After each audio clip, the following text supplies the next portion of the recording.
let's start off with just a simple introduction about myself. And my name is Doc Wade. So today we're gonna watch a video of the what is it called again? What does it call again? The evolution of Arc Raiders, episode 1. So this is where how did the Embark developers founded the Arc Raiders game. Okay. So let's play, So today we're gonna be talking about a bit of the evolution of it.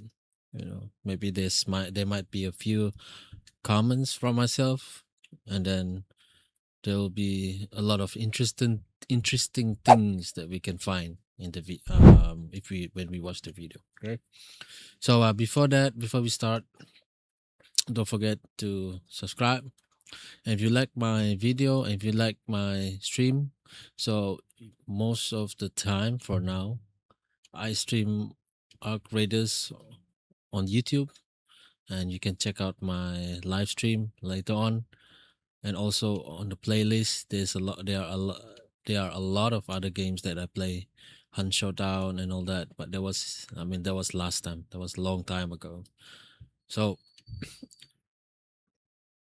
let's start by watching the evolution of Arc Raiders episode 1.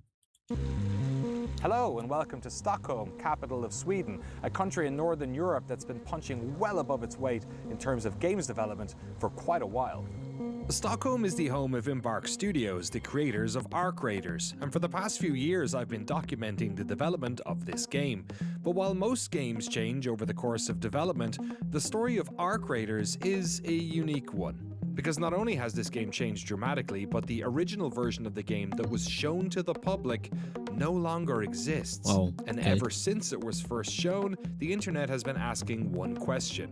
What exactly happened to that version of the game? Enlist and resist.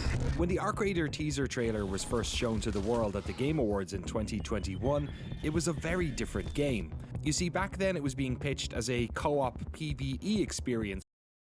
See, do you see the difference when the original game, like the original idea of it, according to this video, like they said, the original idea is a PVE game.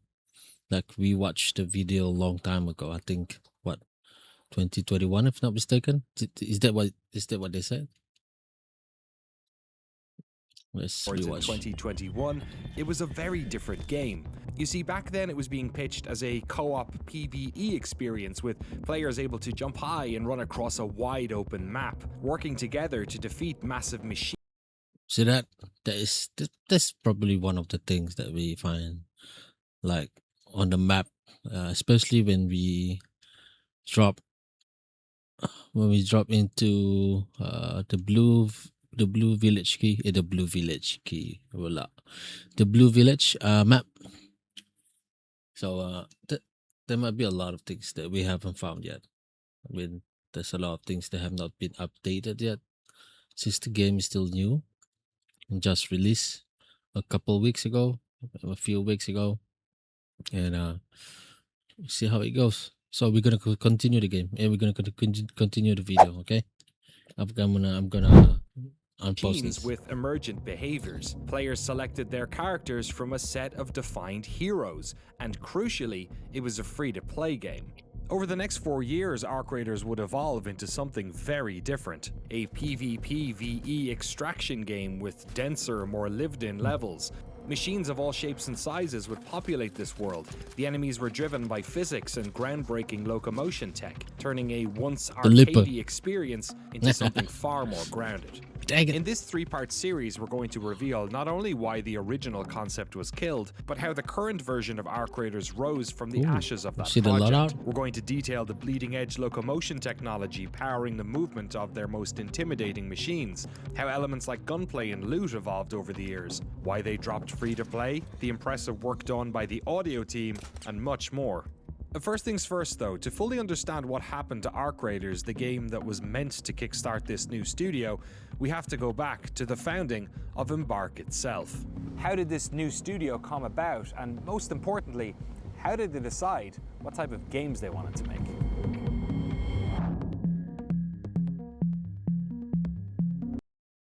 So from here, from the get-go, when we first watched the first 2 minutes, it's already like kaboom, you see? Like, it is interesting how does game developers develop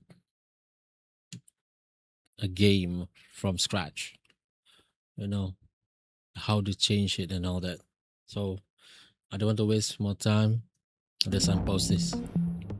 I know it's a very long video. I mean, like it's a really long video, 27 minutes or more.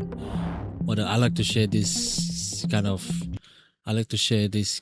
experience with you guys. I want to share this kind of I want to share my own opinion. Maybe you guys can drop some comments down below. What kind of feedback or comments regarding the game itself and all that. Okay. Like a lot of the initial employees at Embark and the founders came from DICE. I've been in the industry for close to 20 years. Most of that spent with the people here.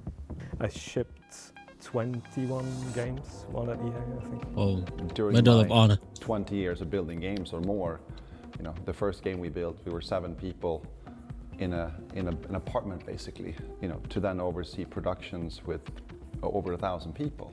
Are the games themselves better? There are more of them, they're at higher fidelity, but are they actually better games? How do we move away from productions that are so large that they're difficult to manage? I mean, I was part of the group, the founders group, so I was here when we were 6 people. Technology-wise, I mean, we quickly settled on Unreal, and then in conjunction with that, we also had proprietary tech that we were developing, and then also, of course, invested heavily on. This is a freaking bike. This was like in what, 2019? Do you see the you see this? Let me show you my cursor. See? You see this? 2019. Like if we have a bike now in the current game, that would change a lot of things. Like change the way the game played. Okay. Procedural tools. So I just let you guys know. I just watched, like before I started recording, I just watched up to 5 minutes of the video. Okay, because if I watch something, like I watch it already, my reaction is like, you know. So especially for the content team. The initial gang sat around a big table and discussed things that we want to explore and games that we want to try and see if this fits into something that we want to do. So we started this endeavor of making micro pitches. That we would come up with a simple game concept and talk about it for just a couple of minutes. And we started doing this over and over, we started seeing common thematics. They slowly formed into the initial pitch for what we wanted to make, so we pitched it to ourselves. A couple of these explorations were left by the wayside. One of them became the finals. A couple of thematics that we knew we were excited about was, of course, the prospect of space travel, the impending sort of ecological collapse, the rise of AI and the man versus machine angle. That was a game in there, and I think when we were the first initial group sort of vetting different concepts, I think those were the things that were sticky in there. I think from a mechanics perspective, I think the first pitch was something along the lines of session-based raids. To give you an idea, Nice. We talked about some sort of Venn diagram between Shadow of the Colossus, Left 4 Dead, Siege. and PUBG. Somewhere in the middle there was a game. Just to share something, okay? So I read something interesting like a couple of days ago. So back in 2023, the closed alpha of Arc Raiders, they said that that particular event where it was a closed alpha, they said that was the first wave of Ark came down on Earth. So makes sense, you know what I'm saying? So because that time I think that's the original idea of the game before they change it to what we know today. You know, I mean, if it's true, then it's very interesting. You see what I'm saying? Game concept. I mean, on paper, was a super compelling concept to us, especially the making you a small human in a vast world with huge machines. That's what we started to explore, not knowing at all what kind of game loop we were supposed to have, but just like looking at the prospects of different mechanics in that context. So we wanted to make something completely our own. And everyone had an idea of something fantastical, sci-fi leaning, because it's comfortable. Everyone kind of likes it, but it's also a challenge to carve out your own niche in that.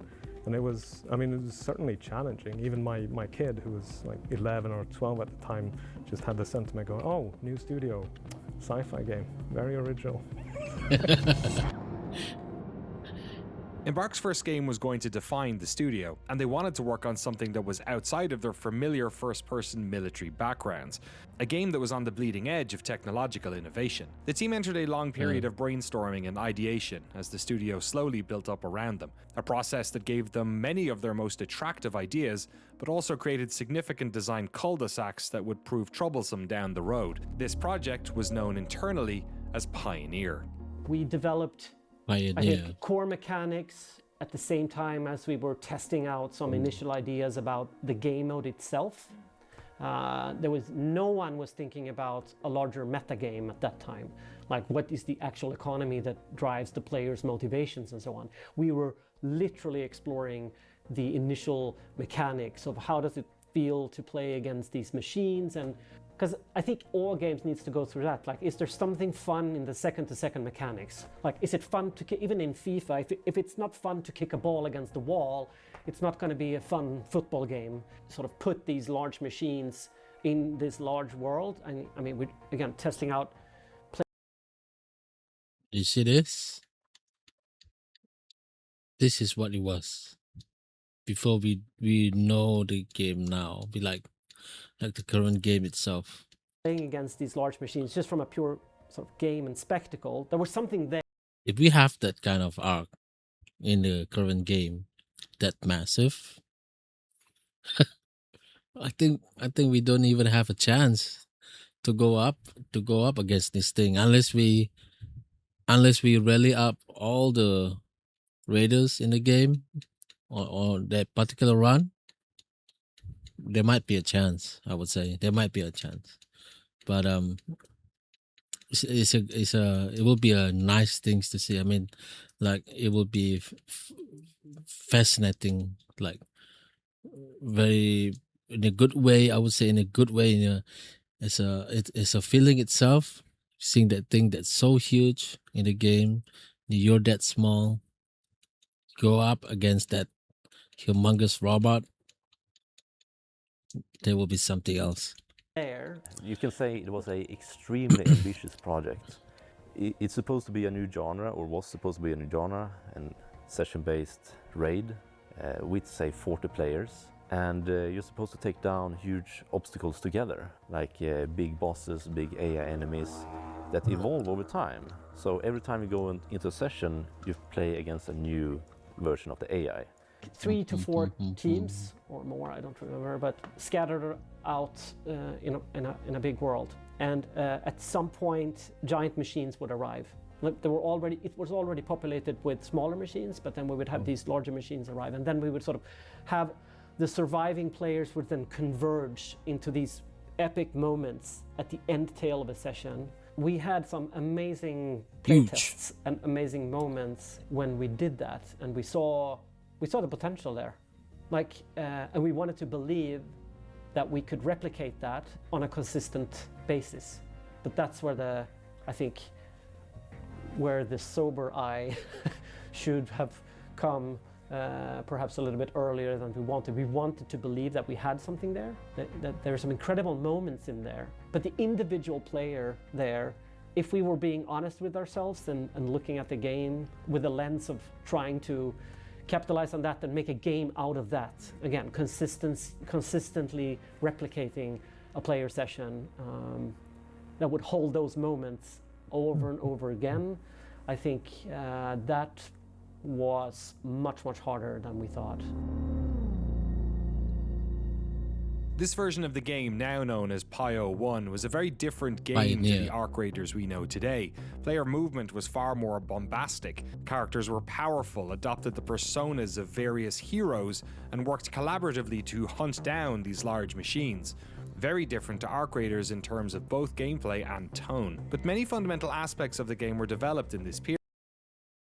The Anakin Skywalker. I remember that movie. Star Wars. What's the name of the movie again? Star Wars. What? Which episode? I don't remember which episode. But having that thing, having that vehicle in the game, in the current game, changed a lot. Period. Highly detailed, vast open terrain, the feel of the weapons, the look of the world. One such aspect, the technology driving the locomotion of these large robots, is going to require its very own video in this series. So look out for that soon.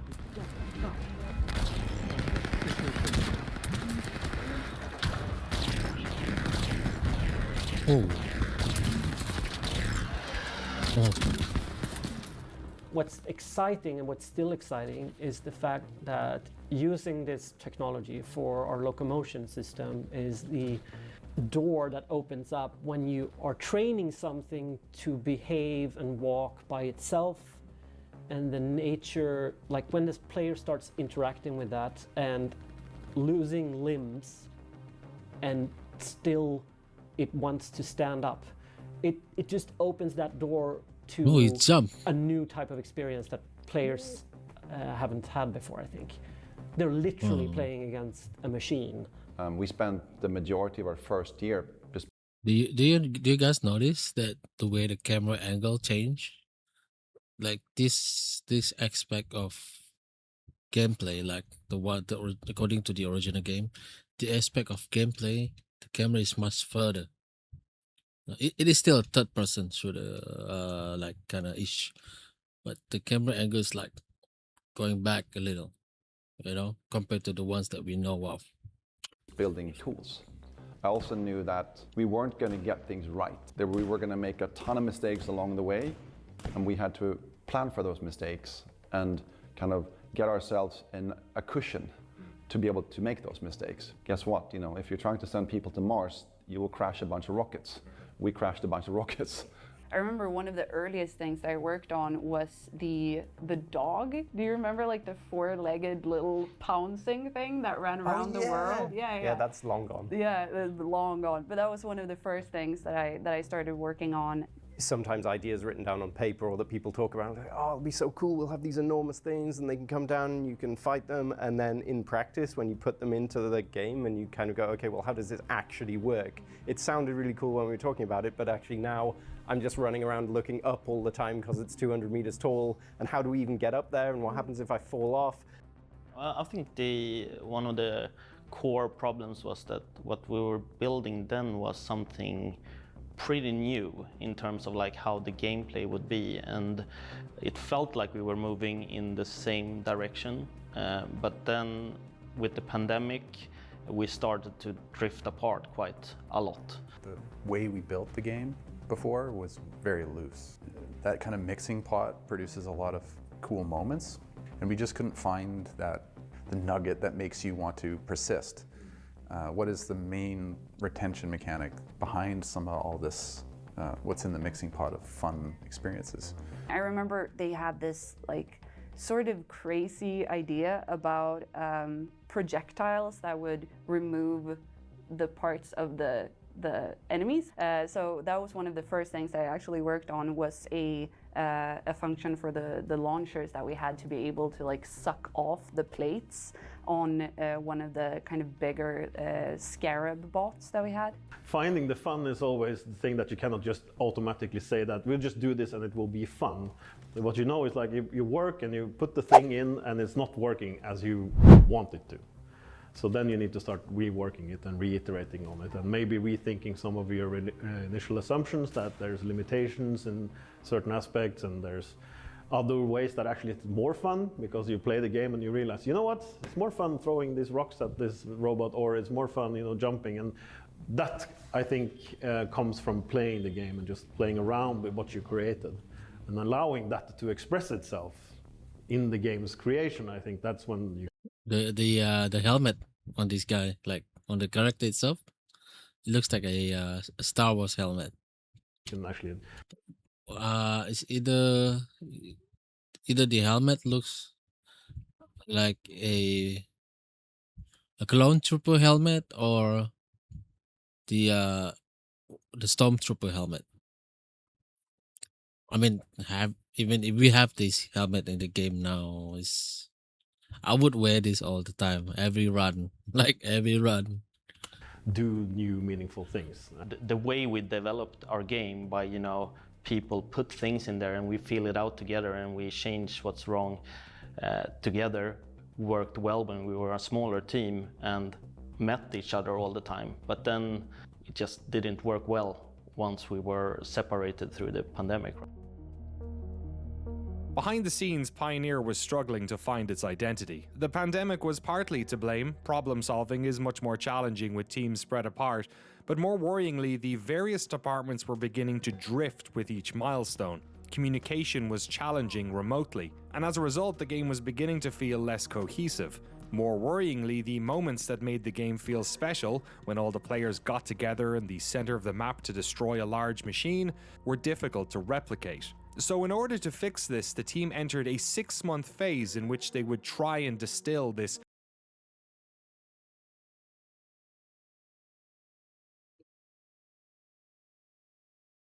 PVE experience into something that would deliver satisfying rounds more consistently. This phase was known internally as the pivot. If I remember correctly, we had actually reduced the game to a point where I said, okay, we need to make this one part fun. And if we can make this part fun, then we can replicate it, right? Even though we had this huge world, we're just using a small portion of it. And my first task was the moment I realized we are very ambitious, which was, Kiyo, can you put a timeline to deliver this game, right, in 2020? And I said, well, from what I can see here, did all the estimates, talk to the whole team, understand the whole scope of it. I was like, okay, I think the best we can do is like we need around 2 years. And the answer was, no way. We have 6 months. How can we make a plan that fits 6 months? And I remember even the name of the presentation was called Hail Mary Plan. And we had a plan for trying to get something out there in 6 months. At that time, it was in a state where we were looking at trying to launch it, or at least getting ready to launch it. So we'd had what we had called closed beta at that point, and I think as part of that process, realized that what we had there wasn't really a viable thing. Their game loop, it wasn't really there. So you'd have some sessions where you had an amazing moment, and you loved it, and you never had anything like that in a game ever before. And then the following 10 sessions, you were running for 10 kilometers with nothing happening and nothing to interact with. So it really kind of hinged on these highly emotional moments. Yeah, he's probably right. It would be like a walking game simulator, like walk for miles and miles and moments that were few and far between. It's not like every player who goes into the game is going to be like, oh yeah, I ran into this giant boss and I had this cool encounter, because that's how we designed the encounter to play out. It's like some people ran in there and like, I just got stomped on the head and died immediately. Yep. It's like, oh, sorry, yeah, we don't actually control where it's putting its Exactly. legs. Or I ran in and someone had already pulled 3 legs off of it. So Yeah. now it was laying there and kind of like trying to, you know, kind of go at you. Felt kind of cruel. Yeah, exactly. And it was really difficult to make it consistent for all the players. This whole idea about kind of raiding together against these large robots, that there was elements of fun in there, for sure, and there was elements of spectacle in all of it, for sure. But what I couldn't see was not that there wasn't moments of fun, or that. What I couldn't see is that I couldn't see the big picture of it. I didn't quite understand how all of this would meaningfully add up to something that. Okay, I'm sorry I post so much, but I post often like that. So do you notice this weapon, the one that we are seeing now, like here, wait. Is that I couldn't see the big picture of it. I didn't. This one. Is this okay? I never used a Jupiter before, or the new weapon that we have now in the game is called Aphelion. Is it Aphelion? Could this be the original concept of Jupiter? What do you guys think? If you guys know about it, maybe you can drop the comment down below.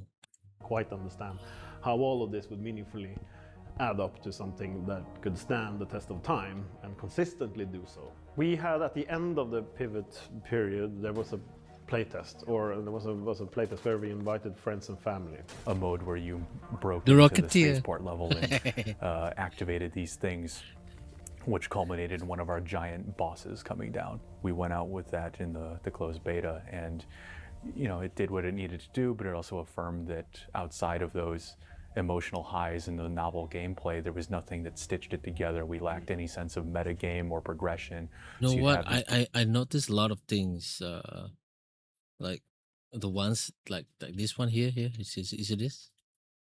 This is Spaceport. This is literally Spaceport, and this robot where we go on top side Spaceport, side of the world. You know the massive robot, the side of the world. This is the thing. That's the thing. That's the massive machine on top of the wall on Spaceport. emotional highs and the novel gameplay, there was nothing that stitched it together. We lacked any sense of metagame or progression. So you'd have these fun sessions for a few times, but there was nothing that actually pulled you back or kept you going forward. You know, I think a couple of us already knew what that test was going to be. But at the end of the day, it became even clearer as we got closer to the deadline that while this has, of course, it's fun and there's something here, it's still lacking a big component. So Patrick already said, I think the first day I started here, is that I think you need to add PvP. We had conversations, Oh. and I certainly, as I'm always, was very opinionated towards the team and on Okay. what I thought. I mean, from the start, I said, listen, I think that we need this to be a PvP game to some extent. I think we're going to struggle with getting a PvE game the way that we want to with the tech that we. The current issue now that we have in the current game, I've read a lot of comments and issues that other players experience, and then they show their frustration on PvP, right? Like the one we have right now. The game is PvP PVE. So the first initial idea of the game itself, according to the Embark developers, they wanted it to be a PvE game. If you want to talk about to have a map that is especially a map that is designed especially for PvE players, and you don't want it to be involved as a PvP, it can be a very different story, you know. I mean, like, I'm not trying to offend anyone here. I mean, like, what I'm saying is PvP VE is good enough, because there might be a 50% chance when you get on top side, you might stumble upon a player where you go into a high tier loot area, or you might not, or because of the sound that you created, because of weapon case, because when you play extraction shooter, if you have the experience or you play Hunt Showdown before or any other extraction shooter game, okay, which is that has involved PvP in it, especially there is an environment against an environment, right?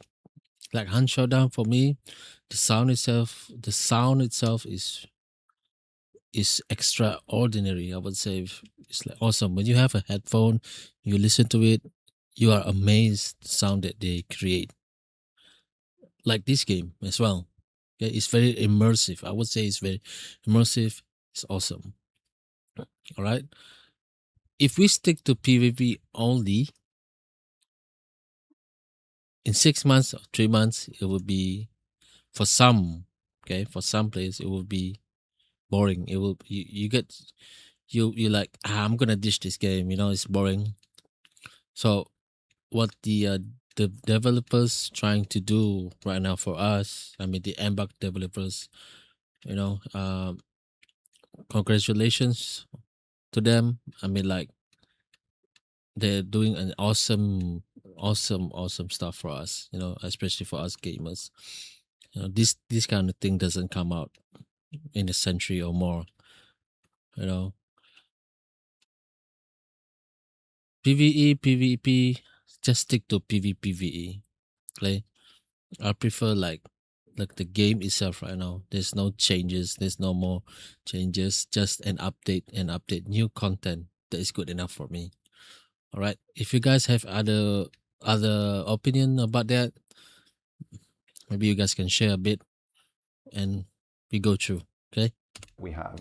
And that's really when we had a lot of internal discussions, and I think we had our summer party and then went on break and came back, and then everyone was informed that we were pivoting to a new genre and starting to explore what that could mean, and lifted everything we could. So a lot of the environments, the enemies, the characters, or things about the characters were lifted and sort of repurposed. It didn't work. The larger recipe for the game.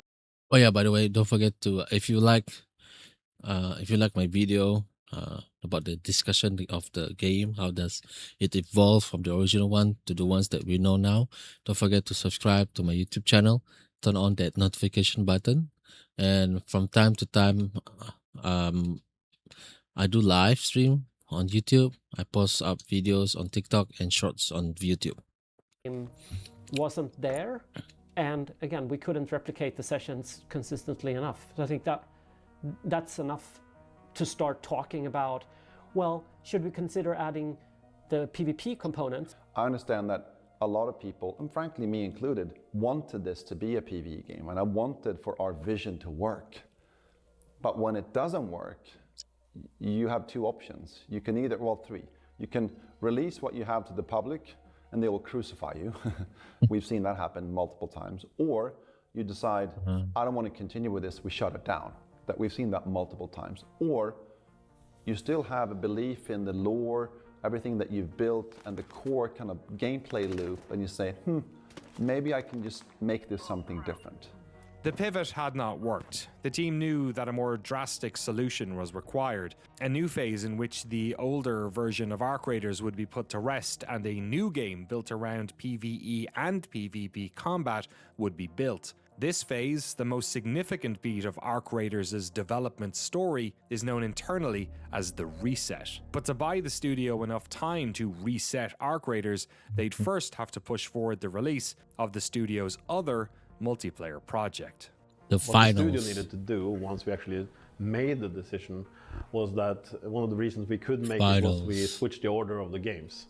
So that would be the implication of it, because we wouldn't be able to add PvP and figure out what the new game was all about and still keep the kind of targeted release window. That was pretty clear from the beginning, which meant that we had to put the finals front and center. which of course for them was perhaps, well, okay, suddenly we're in the hot seat now, and that certainly must have felt like a challenge to that team. The reset wasn't just going to be a case of sticking PvE into their PvP game. It was going to require a fundamentally new approach to the way sessions would play out. A way of merging the best parts of their enemies and world building with PvP gameplay that felt exciting, but not overly punishing either. So, what was going to get cut, and what did they keep? So we had the world, which we knew we liked. We knew the world that was crafted, and I think one of the reasons why I was playing the game quite early, I was just walking through these empty hallways and these corridors of offices, and I was thinking to myself, like, I just want to explore this place. I want this to be more than just a static backdrop where, you know, I'm fighting robots. I want this to be something. I want to be here because you already built one half of it. So I feel like you already made me want to go and explore this. Look at that. World. So what game type then would be the game that kind of fits there? How can we kind of apply that with a new game type?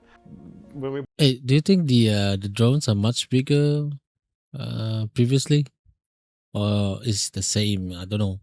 It looks much bigger than the ones that we know now. Seems like that for me. Broke it all down. It started to become more and more apparent. On, you know, we had the ARCs, the AIs that we wanted to continue building. We wanted to keep the large robots. We wanted to keep the world. We wanted to keep the brand and IP because we saw the response from the players and all those things. So we didn't feel like two we needed to Rocketeers? invent all those things. There was a game telling us that that's what it wanted to be to some degree. If we think about the different phases, the phase we were in when we did the reset felt absolutely right, because the game we had at our hands at that point wasn't at the peak fun that it itself had even been, right? There was one thing that they kept bringing back to me, like, you know, when was the game most fun? And they said like M12, I think is the name, M12. You need to go back and look at M12. I was like, okay, milestone 12. I have to go back and look at it, which was a scaled down version of the full experience, but it took place around the Spaceport area, and there was players going through a bunch of arcs and then eventually ended up inside of the Spaceport and then fought one of the large robots inside the Spaceport. And so they felt like that was the strongest that the game had been. So we tried to recreate that to some degree, as at least take some of the things that we knew worked from. No, I like to play Spaceport. I like the map so much. It looks different. It looks unique. When you play the game, when you're on Spaceport, when you go for a loot or something, you know, there's a lot of places that you can check out, you know. For me, an adventure is an experience, you know. For me, adventure is an experience that I want to have. Okay. Besides having like PvP all the time, I like PvP. Don't mistake me of not having me as a PvP player. I like PvP. All right. Going through Spaceport, look around, immersiveness, the sound and all that. You cannot beat that. Trust me, you cannot beat that kind of experience. Like I said, when we play a game, we want to experience the game. We are not there just to be, hop on to the hype of it. It's about the gameplay and the experience itself when you play the game. From that point and put that into the game. I think what worked was the emergent nature of how players were interacting with each other and the machines, and there was a good sort of rhythm of play in that one. I think the destruction of the machines themselves, there were some sort of, gradual, gratifying, juicy destruction, and we could see how the machines were navigating across this spaceport. Repeating it, if you're asking yourselves, would I do this over and over again, even if you just change the environments and the machines were slightly different? The shy guy. Then you start asking the right questions about why would I come back? And in a context of a free-to-play game where retention is crucial, you have to be able to see yourself doing that over and over again. The game we're making now was the game I sort of imagined when we started building it. It was a game about exploring and being in this world, and the world was supposed to challenge you, and you were supposed to go places to find things. And just the way the game was playing earlier was this action game where things just came at you. What is To name? me, it's much better because it has a slower pace. This is the best game I've watched. Okay, just want to say that just want to say to the what's his name again? Wait, let me see. The game we're making now was the game. Questions about why would I come back?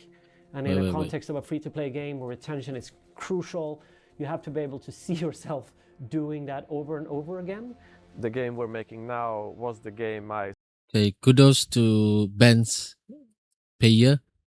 I'm sorry if I say it wrong. Okay, so kudos to you, my friend, because you have created sounds that we find intriguing. We find it stick to our heads, you know, it plays in our mind. I mean, like if the players that play the game, like the gamers who play the game knows what I mean, right? Sound of it and everything. It sounds awesome, feels good, feels futuristic itself, and it has becoming part of our life when we listen to this sound. Whenever we go topside, whenever we die, whenever we go back to Speranza, especially going back to Speranza when we extract, I know. Thank you so much. Thank you so much for creating these sounds, these amazing sounds. I sort of imagined when we started building it. It was a game about exploring and being in this world, and the world was supposed to challenge you, and you were supposed to go places to find things. And just the way the game was playing earlier was this action game where things just came at you. To me, it's much better because it has a slower pace. This is the best game I've worked on for me because it's a game about listening for things. And that's why PvP is such an important addition to the game. Like, I think a lot of people have a strong reaction to what that might mean, but if you think about what happens when you play against other humans, you just realize that finite distance gets closer to infinite because now you have all the permutations of human behavior in the session. Some players might not like playing another person because you'll get tryhards that are very, very good. But if we do our job well, then you'll have something that feels balanced and fun, even if you're not the best at aiming or the best at shooting. You should still be able to, you know, find something rewarding in that experience of extracting stuff back out of the world. You're coming in to a world where Ark is operating and there is something going on. I think the gameplay components there, when they discover you, how they discover other players and how that becomes noise traps for other players is super interesting. So I think that the toolbox for our designers here to build emergent moments, it's actually really strong. So which means that throughout the milestones they did, they said that M12 is the best one they have. So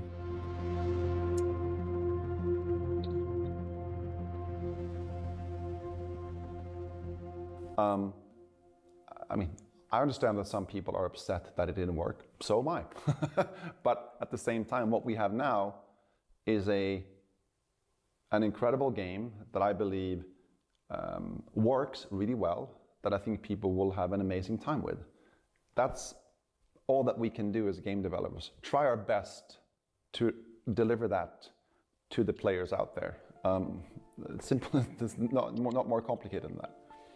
Our chief concern is to make a game that is fun at its core and that stays fun and keeps being fun and keeps evolving into something that is even more fun. Because I mean, that was the cul-de-sac we ended up with before we rebooted the game, right? It was really fun. but it was the same kind of fun over and over, and that doesn't really cut it. In the reveal trailer, what we were literally selling to our players is, even though we're saying fictionally, like, there's large machines out there, well, in that video, we are dominating the machines. We're jumping on top of them, smashing them, and inviting players to have fun with that. That's been flipped around, and I think that's for the better. Like, really having players fearing the machines is a completely different game. That's a 180 in terms of how we relate to the machines as the players. The old version of Arc Raiders was now dead, a dream that the studio was going to have to wake up from. But what could they retain from those early years? What stuff could they bring forward into this new version of Arc Raiders? And what new tricks did they have up their sleeves? In the next episode of this 3-part series, we're going to tackle the experience of being a raider, how elements like combat, the loot system, audio, and world building evolved after the reset, and crucially why the studio dropped the plan to go free to play. See you then. So that's it for first episode of the evolution of Arc Raiders. Throughout the video that we watched together here, that I watched on the first episode of it, I would say this is according to my own opinion. So there might be, like, you can share your opinions about the game itself.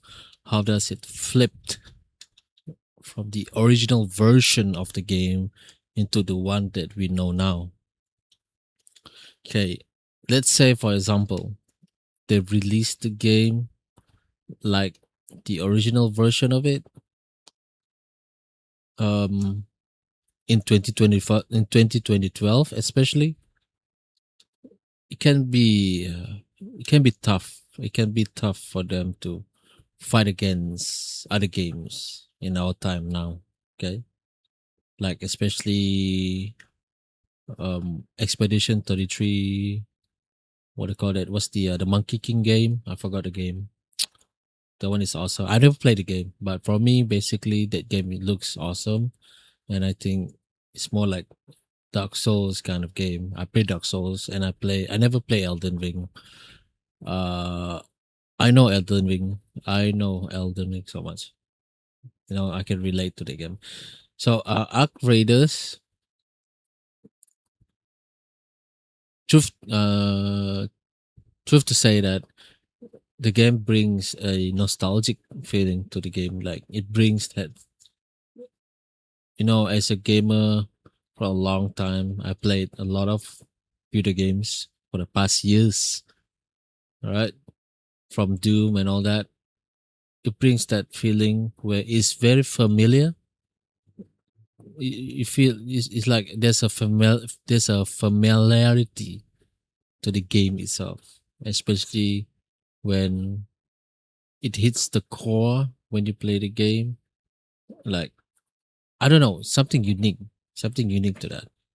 And also, since it's flipped from the original version of it, that is the best decision that the Embark Studios developers have made. If they just added up like PVE, I think it will be a different story. I think people might not play the game, or because of the what do you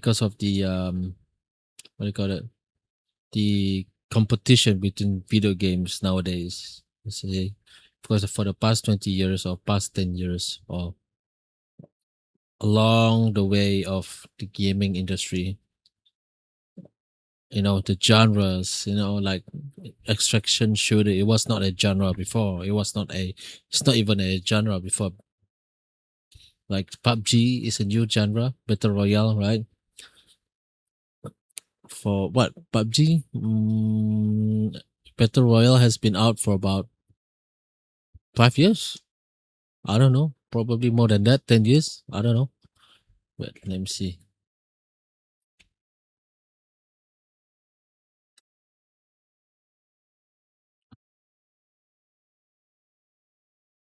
2017. So PUBG came out in 2017, by the end of the year of 2017. So the latest and the most popular genre of our time is battle royale, right? So I mean, since they go for an extraction shooter genre, and they help, and actually they really develop a game where it attracts players into the genre itself. You know, not everyone knows what is an extraction shooter. Probably a looter shooter, yes. But when it involves a genre where it says an extraction shooter, probably in some countries or in some region, people do not know what is an extraction shooter. Especially based on my observation and what I know, okay, in my own country, Malaysia, people know what is a battle royale game, okay, but do they know what is an extraction game, like Hunt Showdown, or what else? Wait, let me see. Dang it, I need to check. There's a lot of games, you know. There's a lot of extraction shooter games that I played, but I don't remember most of them.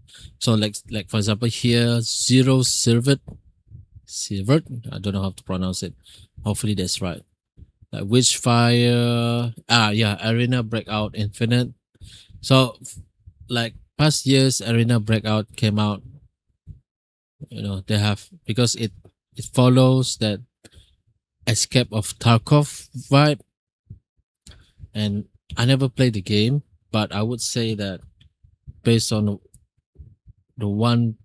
based on the comments and the discussion of forum that I read, Escape from Tarkov is a high tension extraction shooter. That's me. That's what I'm trying to say. That's my opinion. And between this tensionness, and when you play Arc Raiders, you can be casual or you can be a hardcore gamer yourself. You know, like you want to do in the game that we know now, you want to collect materials for you to go for an expedition to reset, and you get all the bonuses from that. All right.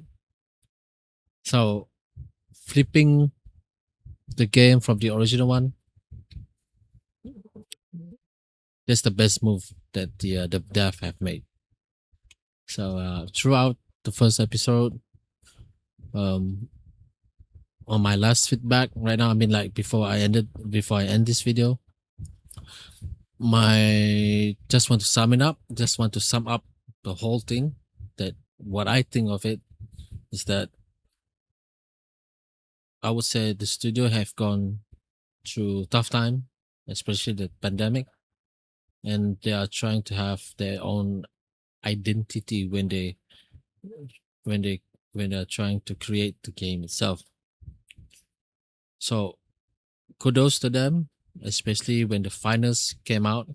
I played the finals when it was in alpha, I think. I don't remember, but I did play the playtest, if I'm not mistaken.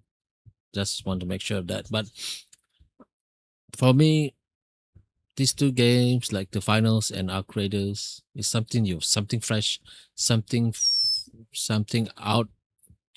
from the oven.